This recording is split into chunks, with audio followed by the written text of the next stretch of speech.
Bismillahirrahmanirrahim. Assalamualaikum warahmatullahi wabarakatuh. Apa kabar pemirsa? Kembali lagi bersama saya Onar Lubis di program Manajemen Syariah, yang pada kesempatan kali ini kita akan bersama dengan salah satu narasumber kita yang akan membahas terkait dengan manajemen syariah Nabi Daud. Siapa lagi kalau bukan Bapak Dr. Henry Tanjung. Beliau adalah pakar ekonomi syariah di Indonesia. Kita akan sapa dulu nih. Apa kabar Bapak Henry Tanjung? Alhamdulillahirrabbilalamin. Baik. Sehat. Pak Anwar lu sehat? Sehat Pak Henry Tanjung. Alhamdulillah. Nah, pada kesempatan kali ini Pak Henry Tanjung kita akan membahas terkait dengan manajemen dari Nabi Daud alaihissalam. Iya, betul. Kira-kira seperti apa sih yang mendasari sehingga Pak Henry Tanjung ingin kita angkat untuk kita lebih tahu tentang seperti apa manajemen syariah dari Nabi Daud alaihissalam. Baik. Terima kasih Pak Anwar. Jadi para pemirsa sekalian yang berbahagia, alhamdulillah pada kesempatan kali ini kita akan membahas tentang manajemen daripada Nabi Daud. Artinya manajemen atau hikmah manajemen yang kita ambil daripada kisah Nabi Daud alaihissalam. Ini kisah ini kita ambil dalam surat Al-Anbiya, ya, ayat 78 sampai ayat 80, ya. Kita coba untuk membacanya, kemudian kita coba untuk menelaah maknanya. A'udzubillahi minasyaitonirrajim. Bismillahirrahmanirrahim. Wa Dawuda wa Sulaiman idh yahkumani fil harth idh nafasat fihi ghanamul qaum wa kunna li hukmihim syahidin. Dua Daud dan Daud, wa Sulaiman dan Sulaiman, ini adalah nama daripada nabi, ya, nama Nabi Daud dan Nabi Sulaiman. Idh yahkumani, ketika mereka berdua menentukan keputusan, ya, memberikan suatu decision, ya, fil harsi, ya, di ladang, ya, di ladang artinya ketika itu kejadiannya adalah ada kambingnya suatu kaum masuk ke dalam suatu ladang, ya. Id nafasat fihi gharamul qaum, ya. Jadi ketika di ladang itu, ya, itu masuklah kambing-kambing, kemudian ladang itu menjadi rusak. Ya, jadi ceritanya kambing, ya, Banwar, ya, kemudian masuk sebuah ladang itu rusak. Nah, kemudian berdua ini mengambil keputusan, ya. Nabi Daud mengambil keputusan, Nabi Sulaiman mengambil keputusan. Nah, dijelaskan wa kunna li hukmihim syahidin, ya. Dan adalah kami terhadap apa yang mereka putuskan itu menjadi saksi. Jadi mereka dua-dua memberikan keputusan. Ya, jadi Nabi Daud memberikan keputusan, Nabi Sulaiman memberikan keputusan. Nah, seperti apa keputusannya? Begini. Kalau Nabi Daud, keputusannya adalah kambing-kambing ini serahkan sama yang punya ladang. Nah, ya, karena dia sudah merusak ladangnya. Nah, serahkanlah sama yang punya ladang, sudah selesai. Itu keputusan Nabi Daud. Keputusan Nabi Sulaiman, para pemirsa sekalian, itu adalah kambing-kambing ini tidak diserahkan begitu saja. Tapi apa? Tapi diserahkan untuk diambil manfaatnya, sementara sifatnya. Ya, jadi diserahkan kepada pemilik ladang untuk sementara saja diambil manfaatnya, ya, apakah itu dipakai susunya, diambil susunya, ya, apakah itu lain-lain lah, pokoknya diambil manfaatnya. Kemudian ketika waktu diambil manfaat itu, maka si pemilik kambing disuruh memperbaiki ladang tadi. Disuruh menanam kembali lah, kalau itu rusak disuruh tanam lagi dari awal gitu. Ya, sampai nanti menghasilkan. Nah, begitu dia menghasilkan seperti tanaman sebelumnya yang dirusak oleh kambing tadi, maka kemudian kambing-kambing tadi boleh diambil kembali oleh yang punya. Nah, itu keputusan Nabi Sulaiman. Ya. Kalau tadi Daud, gimana keputusan tadi Daud? Daud keputusannya adalah Dikembalikan, diserahkan semuanya kambing tadi kepada pemilik ladang. Kalau Nabi Sulaiman diserahkan sementara saja sambil dimanfaatkan kambingnya itu. Iya, sambil kemudian ini ladang diperbaiki, artinya ditanam kembali sampai dia seperti semula sebelum dirusak. Nah, baru sudah dia sampai tahap itu, kambing tadi diambil lagi. Ya, jadi ada dua keputusan yang berbeda nih. Nabi Daud keputusan yang tadi A, Nabi Sulaiman keputusan yang B. Ya. Kemudian pada ayat yang berikutnya, ini yang menarik sekali pada ayat yang ke-79, fafahamnaha Sulaiman. Maka Allah memberikan kefahaman kepada Sulaiman. Ya. Fafahamna Sulaiman. Kemudian wa kullan ataina hukman wa ilman, dan tiap-tiap mereka Nabi Daud, Nabi Sulaiman itu diberikan apa? Diberikan hukman wa ilma, ya. Diberikan apa? Kebijakan, ya, kebijaksanaan dan ilmu, ya, hikmah lah. Hikmah dan ilmu. Jadi Nabi Daud punya hikmah dan ilmu, Sulaiman punya hikmah dan ilmu. Tapi meskipun mereka punya hikmah dan ilmu, keputusannya berbeda. Nah, ya, keputusannya berbeda. Kemudian pada sambungan ayatnya wasakharna ma'a Daud, maka kami menundukkan, ya, bersama dengan Daud al-jibal, ya, gunung-gunung, yusabbihna, ya, yang dia bertasbih, wa tayr, dan burung-burung semuanya bertasbih, ya. Wa kunna fa'ilin, ya. Wa kunna fa'ilin, dan kamilah yang melakukannya. Itu pada ayat yang ke-79. Nah, di awal tadi dijelaskan fafahamnaha Sulaiman, ya. Maka kami memberikan pengertian kepada Sulaiman, artinya memberikan kefahaman kepada Sulaiman bahwasanya Sulaimanlah yang lebih tepat keputusannya. Ya. Bayangkan dua orang yang sama-sama punya ilmu, yang sama-sama punya hikmah, tapi yang Nabi Daud memberikan keputusan A, Nabi Sulaiman keputusan B. Nabi Sulaimanlah yang diakui oleh Al-Qur'an itu lebih diberikan kefahaman. Fafahamnaha Sulaiman. Ya. Ya. Jadi di sini artinya tetap ada dalam keputusan itu ada yang terbaik. Ya. Boleh keputusan itu kita ambil, tetap ada yang terbaik, ya. Jadi kalau misalkan keputusan tadi diserahkan semua kambingnya kepada yang punya ladang, ya, itu bisa jadi harga kambingnya lebih besar daripada harga tanaman yang dirusak, ya. Atau sebaliknya, harga kambing-kambingnya lebih sedikit daripada yang dirusak. Nah, itu namanya ketidakadilan. Ya, Islam itu sangat menentang ketidakadilan. Itu namanya kezoliman. Ya, nah, bagaimana dengan keputusan Sulaiman? Keputusan Sulaiman jelas, ya, tidak ada yang dirugikan. Sementara tanaman itu sampai besar, ya, maka kan yang punya tanaman kan tetap harus makan dia. Nah, diambillah untuk diambil manfaatnya, tapi tidak memindahkan kepemilikan. Ya. Jadi kalau kita bicara fikih muamalah misalkan dalam konteks kepemilikan, maka tidak terjadi perpindahan kepemilikan. Tetap ada kondisi yang sementara. Kepemilikan masih kepada yang punya kambing. Tidak berpindah kepada yang punya ladang. Ya. Tetapi yang punya ladang mendapatkan haknya kembali. Ya. Ditanam lagi sampai sedia kala, sampai persis seperti dirusak oleh kambing itu. Kalau sudah keadaannya begitu, dikembalikan, nah, ambil lagi kambingnya. Ini win-win solution, luar biasa ini. Ya, fafahamnaha Sulaiman. Allah memberikan kefahaman kepada Sulaiman tentang keputusan kambing merusak ladang, ya, pada suatu kaum. Nah, pada ayat yang berikutnya, ayat yang ke-80, wa 'allamnahu san'ata labusin, ya. Jadi wa 'allamnahu, dan Allah mengajarkan kepada Nabi Daud san'ata labusin, ya, itu membuat baju tapi dari besi. Ya, membuat baju tapi dari besi. Kemudian lakum, kepada kaum sekalian, litusinakum min ba'sikum, ya, untuk mempertahankan daripada perang, ya, untuk mempersiapkan daripada perang, ya. Nah, ini menandakan bahwasanya yang membuat baju besi itu yang pertama kali adalah Nabi Daud. Nabi Daud, ya. Kenapa? Karena dijelaskan wa 'allamnahu, Allah yang mengajarkan. Ya. Jadi kalau sudah Allah yang mengajarkan, berarti ilmu sebelumnya belum ada. Para pemirsa sekalian, kalau sudah Allah yang mengajarkan, sama dengan wa 'allama Adam asma'a kullaha. Ya. Allah telah memberikan kepada Adam nama-nama semuanya. Artinya Adam ketika itu tidak punya ilmu apa-apa. Allah berikan, Allah ajarkan langsung, kemudian Adam menjadi punya ilmu. Seperti itulah dengan Nabi Daud. Wa 'allamnahu, Allah memberikan benar-benar ilmu yang langsung dari Allah kepada Nabi Daud untuk bagaimana membuat baju dari besi. Ya. Dalam konteks apa? Litusinakum mim ba'sikum. Ya. Untuk apa? Untuk mempertahankan diri, untuk melindungi kamu dalam peperangan, ya, dalam peperanganmu.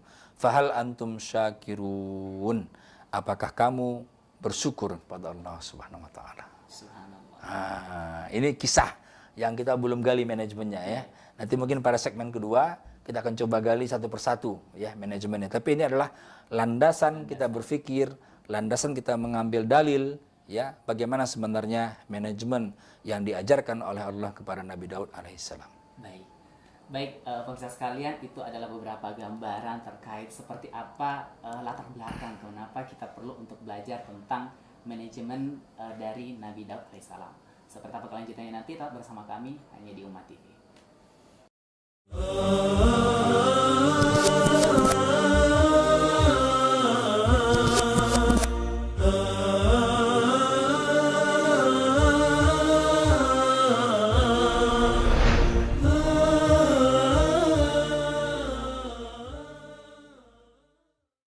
Baik pemirsa Umat TV, kembali lagi bersama saya Anar Lubis dan Bapak Henry Tanjung di program Manajemen Syariah. Dan kita masih akan melanjutkan terkait dengan materi tentang manajemen dari Nabi Daud alaihissalam. Nah, baik Ustadz, kira-kira apabila kita ingin mengambil keputusan tapi kita ragu-ragu Ustadz, kira-kira seperti apa kalau seperti itu kondisinya Ustadz? Ya, baik ya. Jadi memang dalam hidup ini memang para pemirsa sekalian, kita harus mengambil keputusan. Iya. Ya. Kita tidak bisa membiarkan suatu masalah berlarut-larut. Betul. Ya. Kalau itu kita lakukan, maka masalahnya makin lama makin besar, makin besar dan menjadi menggunung. Iya. Dan ketika dia menggunung, dia pecah, maka hancurlah semua persoalan-persoalan. Nah, kita harus mengambil keputusan. Pertanyaannya tadi, bagaimana kalau kita ragu-ragu? Iya, betul sekali. Ya. Nah, di dalam hadis dijelaskan da' ma yaribuk ila ma la yaribuka. Ya. Tinggalkanlah keraguan-raguan menuju ke tidak ragu-raguan. Betul. Ya. Jangan engkau mengambil keputusan ketika ragu-ragu itu terjadi. Bagaimana dengan kisah Nabi Daud? Nabi Daud dia tidak ragu dalam mengambil keputusan. Meskipun keputusannya tidak yang terbaik. Betul. Kenapa dia tidak ragu-ragu? Satu kuncinya. Karena landasannya adalah iman. Landasannya adalah keimanan. Betul. Dia mengambil keputusan bukan karena itu ada kepentingan pribadi dia. Betul.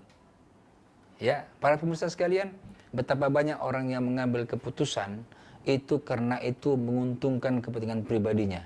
Dia nggak perlu tahu itu apakah itu akan merusak organisasi, apakah itu akan merusak orang banyak, apakah mungkin itu akan menghancurkan organisasi. Dia nggak mau tahu. Yang penting apa yang dia putuskan itu menguntungkan dirinya. Ini yang tidak dicontohkan oleh Nabi Daud. Tidak, sama sekali tidak. Landasannya adalah iman. Ya. Kenapa? Karena bagi mereka berdua, wa kullan ataina hukman wa ilman. Allah telah berfirman dalam surat Al-Anbiya ayat 79 ini, ya, kepada mereka berdua, Nabi Daud dan Nabi Sulaiman, itu sudah diberikan hikmah dan ilmu. Ya. Nah, dengan dua ini dia mengambil keputusan. Bukan landasannya karena ini kepentingan saya, kepentingan om saya, tante saya, tidak. Tapi karena dia yakin ini adalah untuk keputusan umat, inilah yang terbaik yang bisa saya lakukan. Betul. Saya putuskan. Ya. Nabi Sulaiman juga begitu tadi itu. Iya. Ya. Ya, oh, ini yang terbaik bagi saya, menurut ilmu saya, menurut iman saya, ini yang saya putuskan. Dua-dua memutuskan. Tapi berbeda keputusannya. Iya. Nah, menarik sekali. Ya. Nabi Daud memutuskan untuk menyerahkan kambing kepada pemilik ladang. Betul. Sementara Nabi Sulaiman tidak menyerahkan kambing kepada pemilik ladang, tapi hanya memanfaatkannya sementara sambil menunggu ladangnya itu ditanam kembali dan menjadi seperti sedia kala sebelum dirusak sama kambing. Ya. Nah, bagaimana tahu pendapat Sulaiman lebih bagus? Allah berfirman dalam ayat berikutnya, fafahamnaha Sulaiman. Ya. Allah telah memberikan kefahaman. Allah telah memberikan kalau kefahaman itu kan pengetahuan yang mendalam kepada suatu persoalan. Itu namanya kefahaman. Ya. Mungkin kalau kuliah itu mungkin S3 lah barangkali, ya, doktor barangkali. Pendalaman betul sehingga dia betul-betul faqih, ya. Faqih, ya. Tafaqahu fid din, orang yang mendalami agamanya. Ya, makanya ahli itu memang ahli fikih. Ya. Fikih. Orang yang mendalami ilmu itu. Ya. Nah, begitu ya. Fikih. Ya. Jadi kalau kita lihat para pemirsa sekalian, keraguan-raguan dalam mengambil keputusan itu bisa terjadi karena tidak punya ilmu. Iya. Yang kedua, karena tidak hikmah. Punya ilmu dia, tapi ada kepentingan-kepentingan yang terada dalam diri dia. Dia tidak hikmah. Ya. Tidak Allah sebagai landasan tujuannya. Tapi karena keputusan-keputusan yang lain, yang itu bisa menguntungkan dia, dapat fulus lebih banyak, kejar restoran dan sebagainya lah. Iya. Ya, istilah-istilah yang sering kita dengar sehari-hari. Ya. Sehingga tidak heran ketika orang mengambil keputusan, maka keputusannya bermasalah, terjelalah dia dalam kasus hukum. Ya. Ada yang istilahnya tertangkap tangan, ya. Ada yang istilahnya nanti ketahuannya sudah belakangan, ya. Ini semuanya terjadi karena apa? Karena satu tidak punya ilmu, yang kedua tidak punya hikmah. Nah, para pemirsa sekalian, inilah pentingnya kita belajar. Inilah pentingnya kita menuntut ilmu, ya. Sebagaimana ya kita menuntut ilmu adalah dari buayan, ya, sampai liang lahat, minal mahdi, ya, ilal lahdi, ya, sampai liang lahat. Sampai jasad kita dikuburkan, ditaruh di tanah, dihadapkan ke kiblat, itulah waktu terakhir kita untuk menuntut ilmu. Selama kita hidup, selama hayat di kandung badan, maka teruslah kita mengaji, teruslah kita mengkaji ayat-ayat Allah, teruslah kita mentadabburi ayat-ayat Allah ini, ya. Agar apa? Agar kita berani dalam mengambil keputusan. Meskipun nanti itu tidak yang terbaik. Meskipun tidak yang terbaik. Tapi kita punya landasan baik. Itu saja. Ya. Nabi Daud dia punya landasan yang baik. Dia sudah Allah berikan ilmu, Allah berikan hikmah, dia ambil keputusan dengan ilmu dan hikmah itu, meskipun itu bukan yang terbaik. Karena apa? Yang terbaik adalah keputusan Nabi Sulaiman. Subhanallah, ya. Jadi para pemirsa sekalian, ya, keraguan-raguan dalam keputusan itu jangan kita lakukan. Ya. Kita harus firm dengan ilmu kita. Ya, kalau tidak kita punya ilmu, tanyalah kepada orang yang punya ilmu. Fas'alul ahli dzikri in kuntum la ta'lamun. Tanya kepada orang yang punya ilmu. Pak, bagaimana sebaiknya Pak keputusannya? Itu lebih ahsan.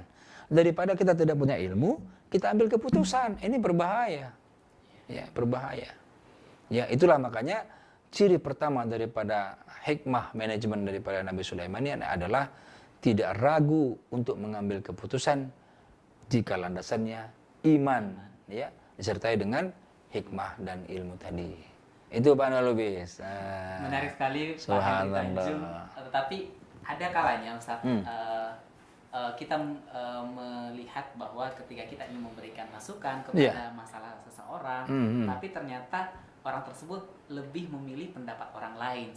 Kira-kira bagaimana cara menyikapi kita, menyikapi tentang orang yang lebih memilih pendapat orang lain tersebut daripada pendapat kita?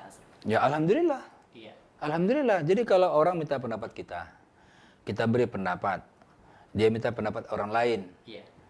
Dia beri pendapat juga sama orang lain. Betul. Kemudian pendapat yang dia turuti adalah pendapat orang lain. Kita alhamdulillah. Karena apa? Karena kita terlepas dari beban akibatnya. Iya. Siapa tahu nasihat kita itu akibatnya tidak baik. Iya. Nah, dengan dia tidak mengikuti saran kita harus alhamdulillah. Betul. Justru ketika dia ikut saran kita, ikut nasihat kita harus istighfar. Astagfirullahaladzim. Siapa tahu nasihat kita tidak membawa kebaikan bagi dia. Indahnya Islam itu di situ. Semuanya kita kaitkan kepada Allah Subhanahu wa taala. Semuanya kita kaitkan kepada hari akhirat. Ya, semuanya kita punya visi kepada kehidupan yang maha panjang dan maha abadi. Ya, tidak kepada kehidupan yang singkat ini yang hanya sekedar 60-70 tahun. Jadi kalau sudah landasannya iman, visinya akhirat, insya Allah. Makanya di dalam kata-kata iman selalu dikaitkan, selalu digandeng. Ya. Alladzina amanu billahi, apalagi wal yaumil akhir. Selalu kalau kita beriman dengan Allah, selalu digandeng dengan beriman dengan hari akhir. Artinya tidak mungkin orang yang percaya kepada Allah kemudian cara berpikirnya itu jangka pendek. Cara berpikirnya hanya sebatas dunia. Tidak mungkin. Berarti dia tidak beriman kepada Allah. Kalau dia beriman kepada Allah, maka cara berpikir adalah cara berpikir akhirat. Saya sering mengatakan selalu, ya, kita perlu akhiratisasi likulli syai'in. Ya. Jadi kita harus apa? Harus melaksanakan visi akhirat dalam setiap kegiatan. Apapun kegiatan kita. Apapun jabatan kita. Apapun posisi kita. Ya. Kita diberi jabatan, kita siap menerima jabatan. Tidak diberi jabatan pun kita harus siap dengan itu. Dan itu merupakan yang terbaik bagi kita. Karena pada hakikatnya jabatan adalah beban. Ya. Tetapi kalau beban itu kita laksanakan sesuai dengan visi akhirat kita, insya Allah ya, kita akan berani mengambil keputusan. Kenapa? Bukan untuk pribadi. Bukan untuk golongan. Tapi untuk kebersamaan semua. Landasannya adalah iman tadi. Subhanallah. Nah. Baik, pemirsa sekalian, makin menarik obrolan kita pada kesempatan kali ini, tetapi kita akan jeda dulu, tetap bersama kami hanya di Ummah TV.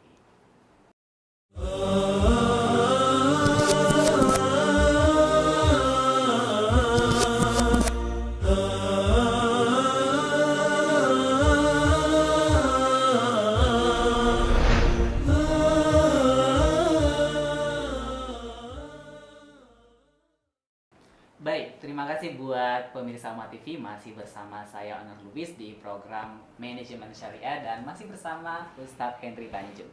Baik, dan kita masih di materi terkait dengan manajemen dari Nabi Daud alaihissalam. Baik, kita akan kembali ke Ustadz Henry Tanjung lagi untuk kita tanyakan nih. Ustadz, misalnya nih, kita bagaimana sih caranya untuk kita menyikapi orang yang pendapatnya lebih baik dari kita? Iya, baik, makasih.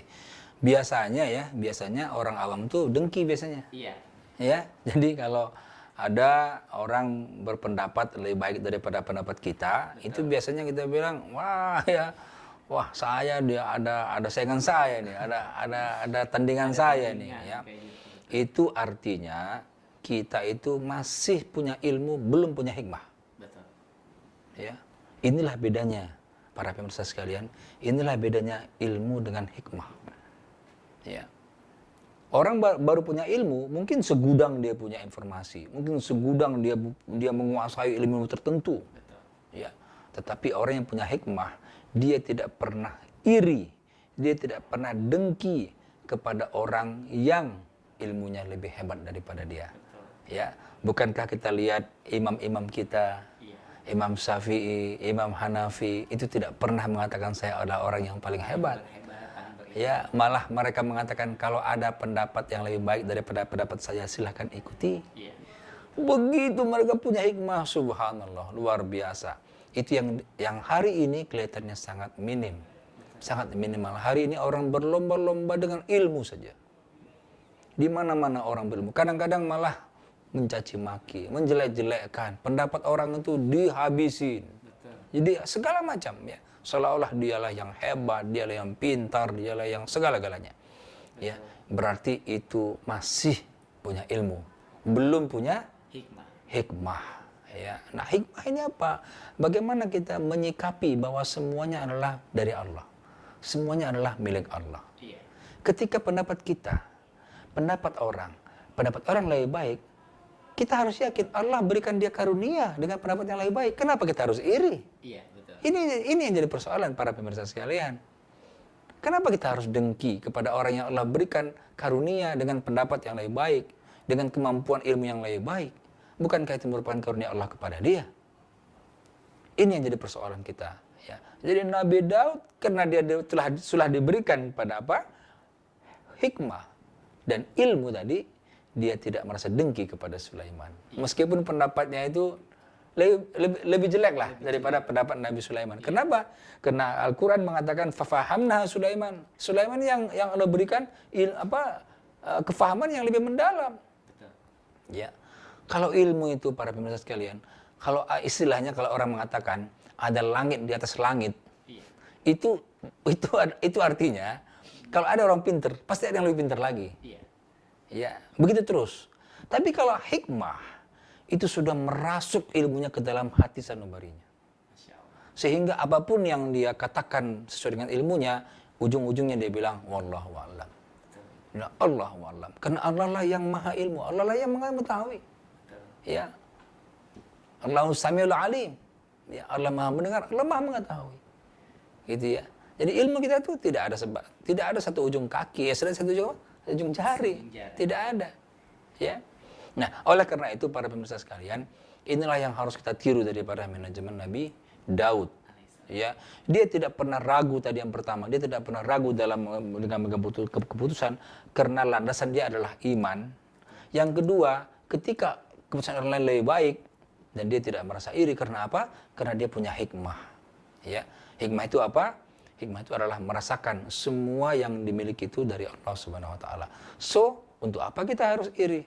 Kalau Allah sudah menghendaki dia lebih baik, Allah sudah menghendaki Ahwan lebih baik dari saya, Allah sudah menghendaki yang pemirsa sekalian lebih baik daripada saya, kenapa harus iri? Ketentuan Allah. Makanya bagaimana cara kita supaya tidak iri? Kita harus paham bahwasanya semua yang Allah berikan kepada makhluknya itu adalah ketentuan Allah. Artinya, kalau kita iri, berarti kita tidak ridho dengan ketentuan Allah. Bahaya. Berbahaya ini. Ya, ini akan membuat hati kita sesak, tidak ada ketenangan, gelisah selalu. Ya, karena apa? Karena kita tidak ridho dengan ketentuan Allah Subhanahu wa taala. Ini Pak Anwar yang harus kita perhatikan daripada manajemen Nabi Daud. Iya, betul. Baik, Ustadz Henry Tanjung. Nah, obrolan kita tadi terkait dengan manajemen Nabi Daud alaihissalam. Iya. Kemudian kalau kita kaitkan dengan kondisi kita yang sekarang, kira-kira apa sih amalan-amalan yang Nabi Daud alaihissalam telah ajarkan kepada kita, dan insya Allah kita nih bisa bersemangat untuk bisa meneladani beliau. Iya. Jadi memang kalau kita tadabburi Al-Quran, subhanallah, kita punya ilmu yang nggak kering-kering ya. Iya. Jadi kalau kita lihat tadi ya, itu tadi bagaimana kemampuan beliau mengambil keputusan, ya, tidak ragu dalam mengambil keputusan dan tidak dengki kepada orang yang misalnya lebih baik ya. Ternyata rahasianya itu adalah pada ayat yang berikutnya. Ya, apa itu? Ya. Wasakharna ma'a Dawud al-jibal yusabbihna wat-tayr. Ya. Itu adalah apa? Karena Nabi Daud itu tidak pernah putus dalam bertasbih. Itu rahasianya. Ya. Jadi apa? Jadi dia tidak pernah putus hubungan dengan Allah. Ya. Kalau kita saja manusia, kalau kita terus silaturahmi, tidak pernah putus hubungan, kita pasti apa? Pasti sayang muncul. Ya. Pasti ada muncul rahman dan sikap rahim kita kepada dia. Kita senang ketika bertemu dia. Dan pasti kita tidak akan iri kepada dia meskipun dia hebat. Justru kita senang. Itu kalau kita terus kontak, terus berhubungan. Ya. Inilah yang dilakukan oleh pada Nabi Daud alaihissalam. Para pemirsa sekalian, kalau saja Nabi Daud itu tidak pernah berhenti dalam bertasbih, apatah lagi kita. Kita bukan Nabi. Kita bukan orang alim, kita orang biasa-biasa saja. Kita hamba Allah biasa-biasa saja. Tapi ada amalan Nabi yang bisa kita amalkan. Apa itu? Jangan pernah berhenti dalam bertasbih kepada Allah. Sebagaimana seluruh alam ini bertasbih. Di ayat ini diceritakan, ya, al-jibal, gunung-gunung bertasbih, wat-tayr, ya, burung-burung bertasbih. Semuanya bertasbih, apatah lagi kita. Ya.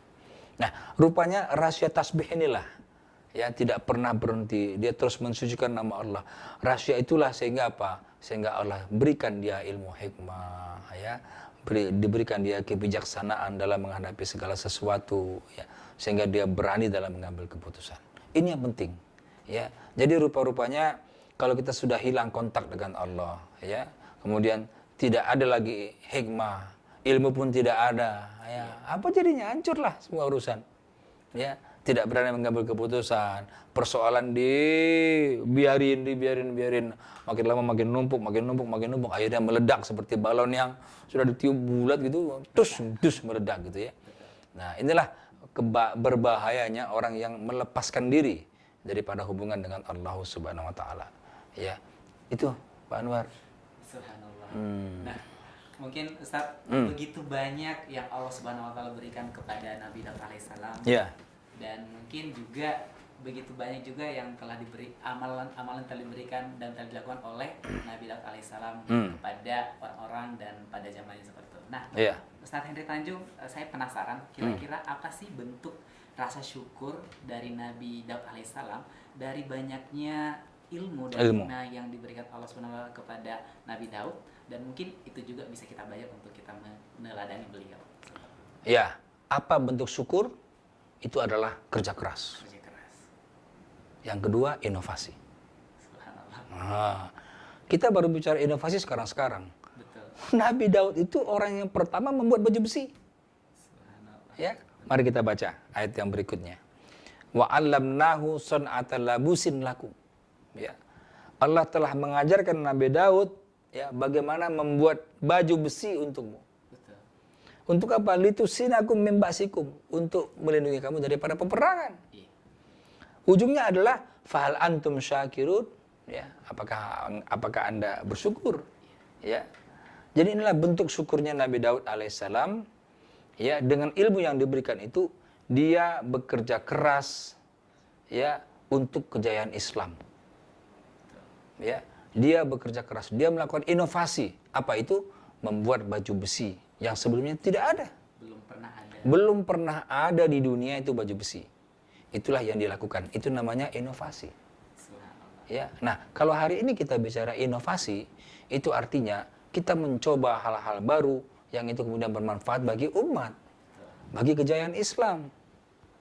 Ya, kerja keras di situ. Ya. Coba kita lihat misalnya saja dalam hal metode membaca Al-Quran saja. Iya. Para pemirsa sekalian, metode membaca Al-Quran itu sudah banyak sekali inovasi-inovasi. Dulu ketika saya kecil, itu ada yang namanya buku apa? Iqra. Nah, ya. Inovasi. Ya. Ketika saya dulu kecil itu, membaca itu baru lama sekali baru bisa baca Quran. Ya. Saya kelas 3 SD baru bisa baca Quran. Ya. Karena susah itu, lam alif ya. Alif di atas A, alif di bawah I, alif di bawah A, I, U. Susah kita dulu. Ya. Tapi kemudian orang melakukan inovasi. Inovasi bagaimana membuat orang itu cepat sekali baca Quran dengan metode Iqra. Nah, bukunya kecil-kecil, 6, langsung ada. Inovasi. Inovasi itu perlu apa? Perlu kerja keras. Iya. Pikirkan lagi. Pikirkan lagi. Pikirkan lagi. Coba lagi, coba lagi, coba lagi. Begitu. Tanpa pernah berhenti. Ya. Jadi para pemirsa sekalian, itu contoh saja bagaimana orang menemukan satu metode untuk baca Al-Quran. Sekarang ini orang menemukan satu lagi metode untuk menghafal Al-Quran. Iya. Subhanallah. Dalam 2 bulan bisa hafal Al-Quran. Subhanallah. Subhanallah. Lengkap dengan artinya. Subhanallah ya. Dulu kita berpikir apakah mungkin ya kita yang sudah setua ini misalnya atau sudah dewasa bisa hafal Al-Quran. Ternyata ada metode ya dalam 2 bulan itu bisa hafal Al-Quran. Ya. Di antaranya metodenya adalah tidak boleh pegang handphone. Iya. Benar. Nah, ya. Para pemirsa sekalian. Jadi apa? Sebenarnya adalah bagaimana supaya kita bisa khusyuk. Bisa fokus. Nah, ya. Sebab kekuatan fokus itu dahsyat sekali. Kalau kita sholat kita khusyuk, wah subhanallah, ya. Itu adalah kekuatan fokus. Kalau kita fokus dalam bekerja, apapun insya Allah jadi. Kalau dulu kita pernah belajar fisika di sekolah gitu ya, kita bikin eksperimennya. Ya, ketika cahaya matahari difokuskan oleh kaca loop, ya, loop, kemudian di bawahnya ada kertas, satu titik saja. Apa yang terjadi? Kertasnya Kertasnya bakar. bakar. Betul. Satu titik, jadi difokuskan, saya akan terbakar. Itu kekuatan fokus. Ya. Kekuatan fokus itu akan membakar semangat. Ya. Akan membakar idealisme. Ya. Akan membakar kita punya passion. Ya. Bagaimana kita bisa bekerja keras, kita bisa berinovasi untuk siapa? Untuk kejayaan agama kita. Ya, bukan untuk dunia. Untuk dunia ini singkat, dunia ini singkat. Ya. Kita nggak terasa umur sudah sekian ya. Umur sudah sekian. Apa yang mau kita andalkan tuh hidup di dunia ini? Ya. Jadi para pemirsa sekalian, marilah ini saya juga turut mengajak para pemirsa sekalian di rumah. Marilah sebagai bentuk rasa syukur ya kepada apa yang Allah berikan kepada kita sekarang ini ya. Apakah itu ilmu bagi yang punya ilmu, apakah itu harta bagi orang kaya misalnya, apakah itu hikmah bagi orang yang punya hikmah ya. Maka marilah kita gunakan ketiga-tiga hal ini untuk apa? Untuk jalan Allah Subhanahu wa taala. Marilah kita kerja keras. Kita berinovasi membangun umat ini.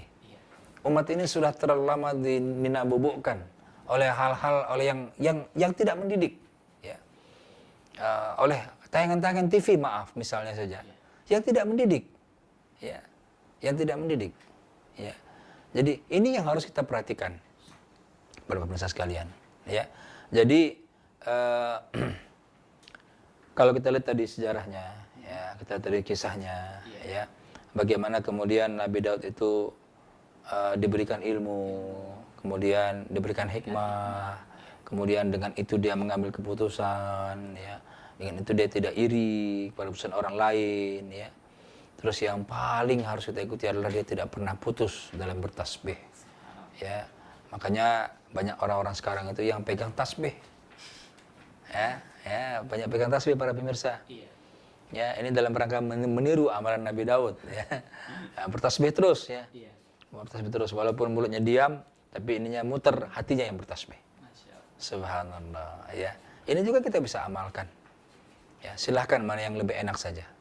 Mau pakai tasbih diputar-putar, hati bertasbih boleh. Atau kita pakai ini tangan, ya, bertasbih silahkan. Atau tidak pakai hitungan.